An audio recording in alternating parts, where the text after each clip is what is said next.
اللہ تعالیٰ اور مچھلی۔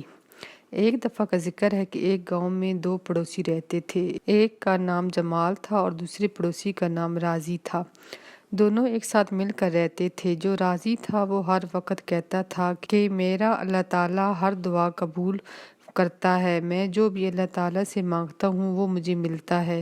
اس کا پڑوسی جمال کہتا کہ یہ کس طرح ہو سکتا ہے کہ آپ جو بھی مانگے وہ مل جائے۔ اکثر اس بات پر دونوں کی بحث ہوتی تھی۔ راضی کہتا تھا کہ مجھے اللہ تعالیٰ پر اتنا یقین ہے، اسی لیے میں ہر مشکل سے نکل آتا ہوں۔ ایک دن جمال نے دوسرے ملک جانا ہوتا ہے اور وہ کہتا ہے کہ میں نے یہ دیکھنا ہے کہ یہ ہر مشکل سے کس طرح سے نکلے گا۔ جمال ایک سونار کے پاس جاتا ہے اور اس سے ایک خوبصورت سی سونے کی انگوٹھی بنواتا ہے اور سونے کی انگوٹھی لے کر جمال راضی کے گھر جاتا ہے اور اس سے کہتا ہے کہ یہ میری سونے کی انگوٹھی ہے، کچھ دنوں کے لیے تم اپنے گھر میں رکھ لو، میں کچھ دنوں کے لیے ملک سے باہر جا رہا ہوں، واپس آ کر میں یہ سونے کی انگوٹھی واپس لے لوں گا۔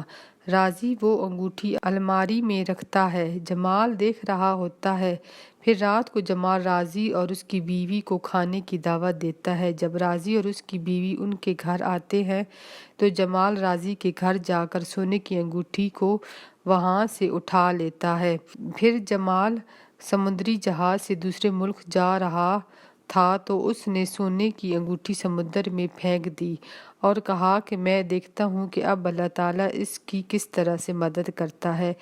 کچھ دنوں کے بعد راضی سمندر سے مچھلی پکڑنے جاتا ہے اور کچھ مچھلیاں پکڑ کر اپنے گھر لاتا ہے اور اپنی بیوی کو دیتا ہے کہ وہ آج مچھلیاں پکائے۔ جب راضی کی بیوی مچھلی کو کاٹتی ہے تو اس میں سے وہی سونے کی انگوٹھی نکلتی ہے جو جمال نے ان کو دی تھی۔ راضی جب الماری میں سے دیکھتا ہے تو وہ انگوٹھی نہیں ہوتی تو راضی وہاں پر یہ انگوٹھی رکھ دیتا ہے اور اس کی سمجھ میں نہیں آتا کہ اس نے تو انگوٹھی الماری میں رکھی تھی، یہ مچھلی کے پیٹ میں کس طرح سے چلی گئی۔ کچھ دنوں کے بعد جمال گھر آتا ہے اور خوشی خوشی راضی کے گھر جاتا ہے کہ اب میں اس سے انگوٹھی مانگوں گا تو اس کے پاس نہیں ہوگی۔